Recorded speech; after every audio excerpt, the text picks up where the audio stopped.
Hi there, boys and girls. I'm back up in the treehouse again. I thought it might be a fun place to read a book about leaves. This book is called Red Leaf, Yellow Leaf, and it's by Lois Ehlert. And if you look closely at the shape of the leaves, they are the same shape as the leaves of my tree. I found this one on the ground, and it's the same type of leaf. So I thought it might be fun to read our story up here. Now, I can hear in the background one of my neighbors is working in their yard, so you might hear those sounds too. It's a little bit louder than the birds and stuff we usually hear when I'm up here. Alrighty. So on the front, it's got the red and the yellow leaves. And when I open the book, look, there's some yellow leaves, and they have a red cutout of a leaf too.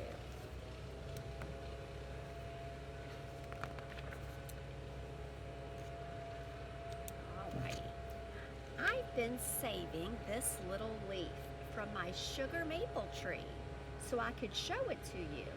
I love my tree.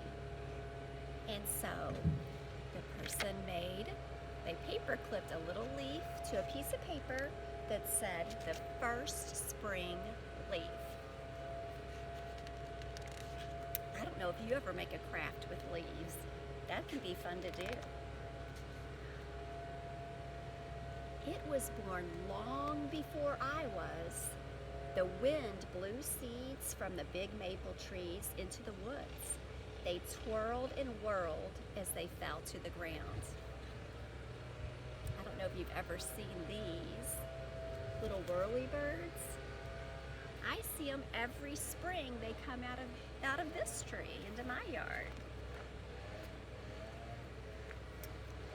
Seeds the squirrels didn't find laying asleep among the leaves until they were covered with snow.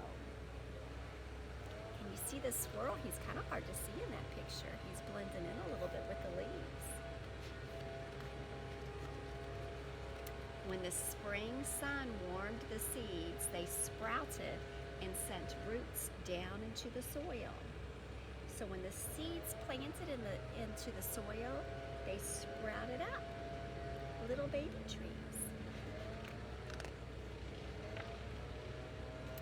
I think my tree would have been happy to stay there forever, but one day the nursery workers came to the woods to collect the tree sprouts.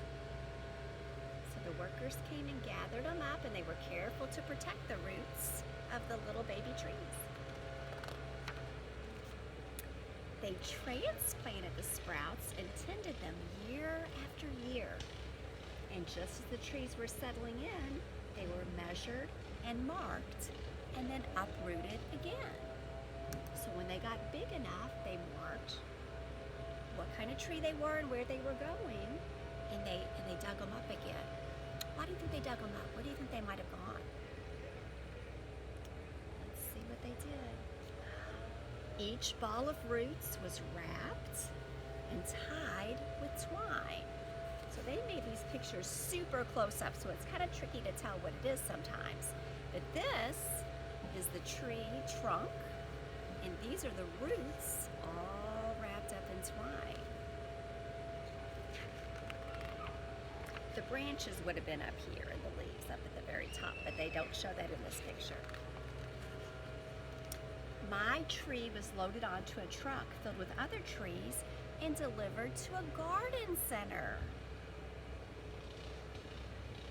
So there's the tree, and it looks like the truck that they loaded it on has a sticker that says that we love trees. Have you ever been to a garden center? It's a place, it's like a store that you would go to. A lot of times they're outside, and they have lots of plants and trees. And so that's where this tree went.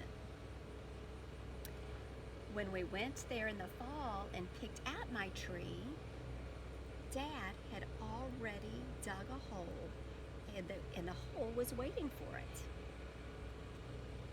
So these pictures are up close too, so remember what's in this twine. That's right, that's where the roots are. There's dirt and roots down there, and this is the big tree trunk, and the leaves would be at the very tippy top. When we got home, we lowered my tree into the hole. I held the trunk while Dad covered the roots with soil. Do you see anything else in there with the soil? I saw some worms too. Worms make the soil extra healthy. Now, every night before I go to bed, I peek out the window and wave to my tree. When it snows, I hang up treats for the birds. That's fun. We've hung up treats for our birds before outside too in the wintertime. Each spring, I look for signs that my tree is growing. So if you look close, can you see any signs that the tree is growing? You can see brand new sprouts over here. And some brand new sprouts over here.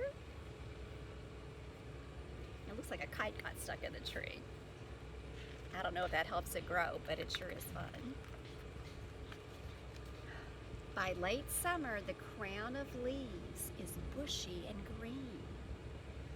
I love it when the tree flowers turn into winged seeds.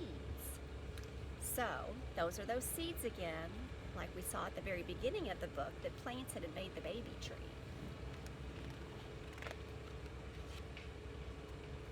But if you want to visit my tree, you should come in the fall.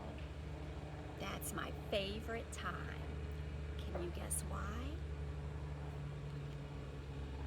What do you think makes the person who wrote this story like fall the best? Look at how colorful the leaves are in the trees. Isn't that something? Now, if you look at my leaves, are my leaves this color yet? Not yet, because it's just the very beginning of fall.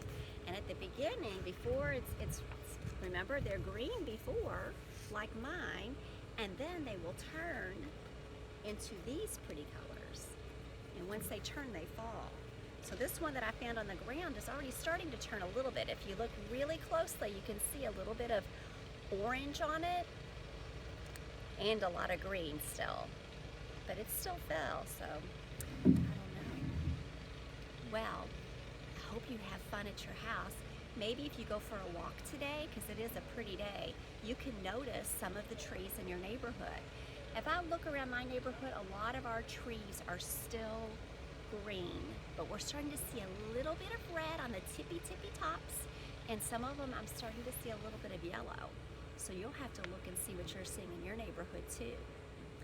Well, I hope you have a great day and a fun weekend. We might be getting some rain this weekend, so you might not have as much outside time, but remember, the rain is really good for our trees and our plants and the little animals that live outside. Well, I'll see you back next week, and I hope you have lots of fun today. Bye-bye.